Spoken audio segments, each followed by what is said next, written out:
This is the story of the most ambitious dream in aviation history, and the untold story of what really destroyed it. Okay, chaps, all set? Yep. 3, 2, 1, now.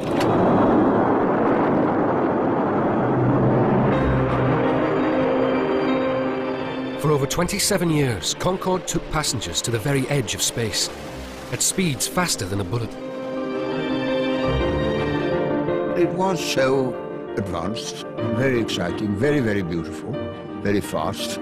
Here was the most advanced aircraft in the world.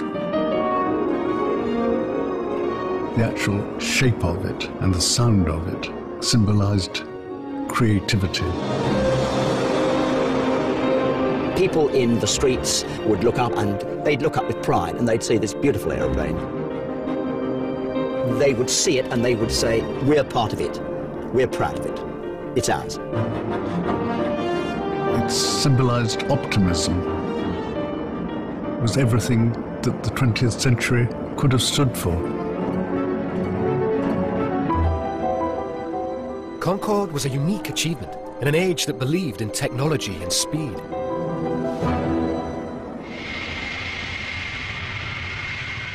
The British love affair with Concord began in 1969, the year that man walked on the moon. Well, I was there when it was rolled out. It was a bit like an English cricket match. We were all waiting. And then finally, Brian Trubshaw, the pilot, appeared. And people shouted, "Good old Trubby," as if he was going to bat. Concord was a joint venture between France and Britain. And the French had successfully flown their prototype a month earlier. Now it was Britain's turn to prove itself to the world. Some instruments had been playing up, so Trubby initially went for just a crowd-pleasing taxi run. But when they suddenly began to work, he surprised everyone and took off. I mean, the noise was unbelievable. I began vibrating because of the pressure of the engines. It was an absolutely shattering experience. A great line of smoke came behind, and I wondered whether any airline would ever accept it. It was very typically English, I thought, on that occasion.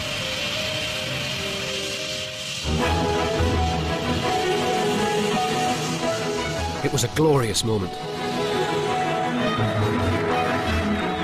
But Trubby hadn't gone supersonic. He didn't even raise the landing gear. There was still a lot to do before Concord could take passengers. And there was a race on. In these days of the Cold War between East and West, everyone wanted to be first with a supersonic airliner. Just 2 months earlier, the Russians, working around the clock, had beaten Concord into the sky. The Western press dubbed it Concordsky.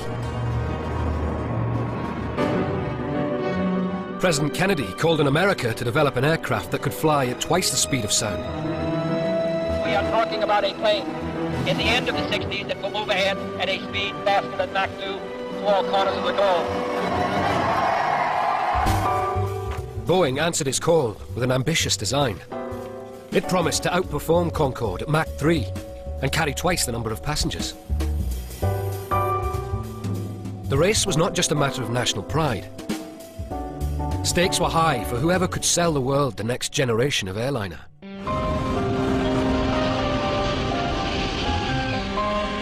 But the challenge was pure science fiction. At the time, only military jets went supersonic, and then for just a matter of minutes, not for a whole flight. And pilots had to wear oxygen masks and pressure suits and rely on ejector seats. The first question was what should be the shape of the wings. A normal wing ripped off in speeds approaching sound. In Britain, designers turned to a shape called the delta wing. But research in the United States had rejected the design as too unsteady. We'd heard about the Americans and their attitude towards these delta wings, that they thought they would be unstable. As you throw a paper dart, it tends to wallow occasionally, and it's not good to have an aircraft that wallows when the passengers are having their gin and tonic. Ted worked under the First World War pilot and eccentric W.E. Gray. They refined the Delta design to control the air currents that made it unstable. He used a fishing rod and put the model on the end of it and blew the tunnel at a reasonable speed to show that it didn't even wobble in the tunnel. In the end, that Delta was the obvious thing to go to. The French too had been working on similar ideas for a supersonic airliner. But the enormous challenge and cost meant that neither country could get beyond oversized models. So on the 29th of November 1962, the French and British joined forces and signed an agreement to build Concord together.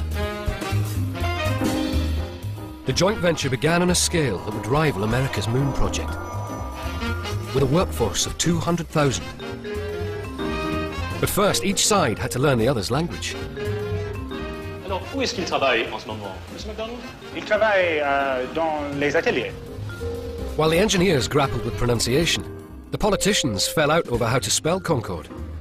Should it be spelt the French way, with an E on the end, or the English way, without? The British said, we're taking the E off. So I didn't consult anybody, but I simply said, we're going to put it back again. And it did actually hit the headlines that we were going to do that. And I said it stands for England, for the Entente Cordiale, for excellence. And some Treasury officials said, yes, an E for escalation of the extra cost. For the engineers, the bigger question was how to generate the enormous thrust it would take to push Concord through the sound barrier. Olympus engines from Britain's nuclear Vulcan bombers were re-engineered. Concord had 4, producing the equivalent thrust of 6,000 cars. But there was a major problem. Jet engines can't take in air travelling at supersonic speeds.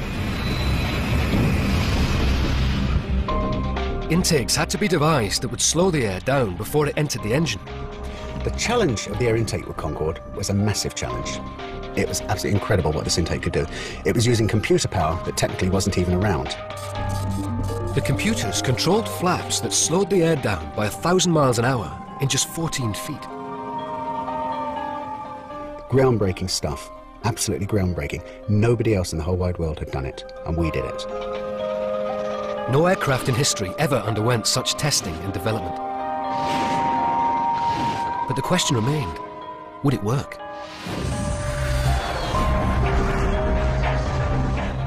Concord still had to fly faster than the speed of sound.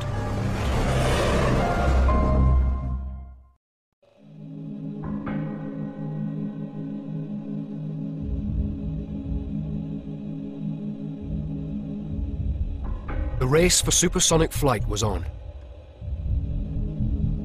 Now, test pilot André Turcat was ready to take the French Concorde past Mach 1, the speed of sound. This was the most dangerous part of the test program. It would push the aircraft to its limits.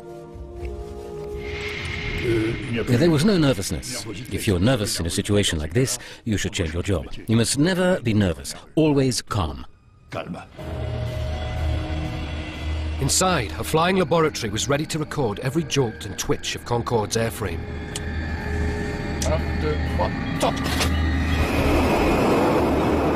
Afterburners, usually reserved for fighter jets, kick-started Concorde on its roll to over 250 miles an hour, faster than a Formula One racing car.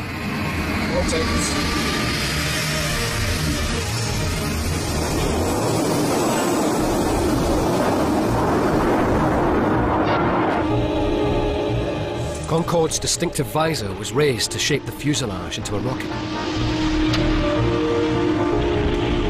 As the Concorde approached Mach 1, Turcat offered the glory of breaking the sound barrier to his co-pilot, Jean Pinet. I said to him, well, now you take it to Mach 1. He was really happy. And it was him who took the first flight to Mach 1.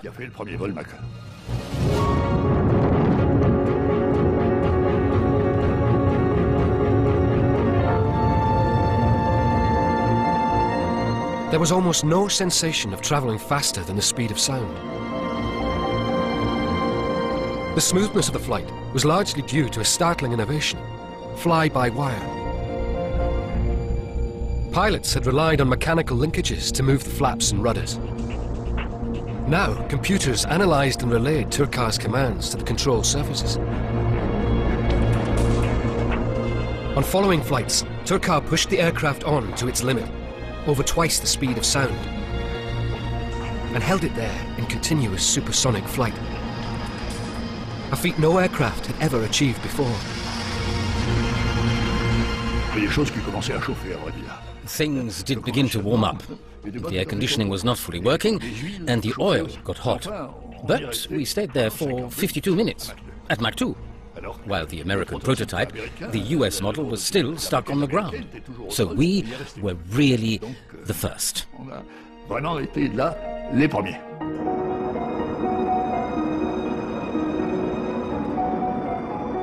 Technically, it was a massive leap. I mean, only now, 40 years after the first flight, are things that Concord had really becoming the norm. The brakes, the fly-by-wire flying controls, some of the systems, the engine control systems.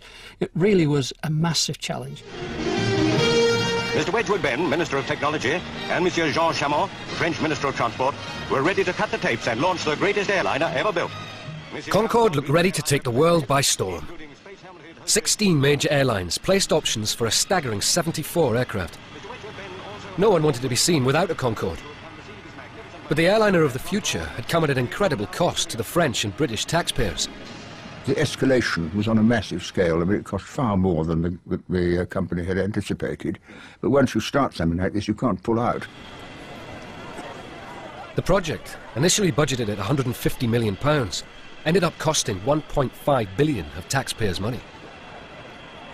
It was a price the US was not prepared to pay. Boeing scrapped their supersonic rival. The ambitious swept-wing design got no further than an expensive wooden mock-up, costing almost as much as the finished Concorde. It did give the world in-flight entertainment. But Wall Street wasn't prepared to fund it. Wall Street is not worried about national pride, they're only worried about making money. And when they looked at the numbers for supersonic transport, the numbers just didn't make sense to them.